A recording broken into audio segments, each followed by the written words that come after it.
മുൻകൂട്ടി നിശ്ചയിച്ച ചികിത്സകൾക്ക് നിങ്ങൾ ആ നെറ്റ്വർക്കിൽ ഉൾപ്പെടാത്ത മറ്റൊരു ഹോസ്പിറ്റലിലാണ് ചികിത്സ തേടുന്നതെങ്കിൽ 48 മണിക്കൂറിന് മുൻപ് രോഗിയുടെ പേര്, പോളിസിയുടെ ഡീറ്റെയിൽസ്, ഏതാണ് ഹോസ്പിറ്റൽ, ചികിത്സിക്കുന്ന ഡോക്ടറുടെ പേര് തുടങ്ങിയ വിശദാംശങ്ങളൊക്കെ തന്നെ കമ്പനിയെ അറിയിച്ചിരിക്കേണ്ടതുണ്ട്.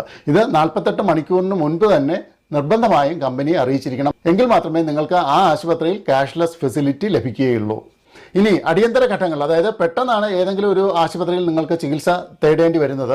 അത്തരം സന്ദർഭങ്ങളിൽ നിർബന്ധമായും അവിടെ നിങ്ങൾ അഡ്മിറ്റ് ആയ ശേഷം 48 മണിക്കൂർ അല്ലെങ്കിൽ 24 മണിക്കൂറിനകം തന്നെ ഇത്തരം ഡീറ്റെയിൽസ് ഒക്കെ തന്നെ, അതായത് രോഗിയുടെ പേര്, പോളിസിയുടെ ഡീറ്റെയിൽസ്, ആശുപത്രിയുടെ പേര്, ചികിത്സിക്കുന്ന ഡോക്ടറുടെ പേര് തുടങ്ങിയ വിശദാംശങ്ങളൊക്കെ തന്നെ ഇൻഷുറൻസ് കമ്പനിയെ നിർബന്ധമായും അറിയിച്ചിരിക്കണം.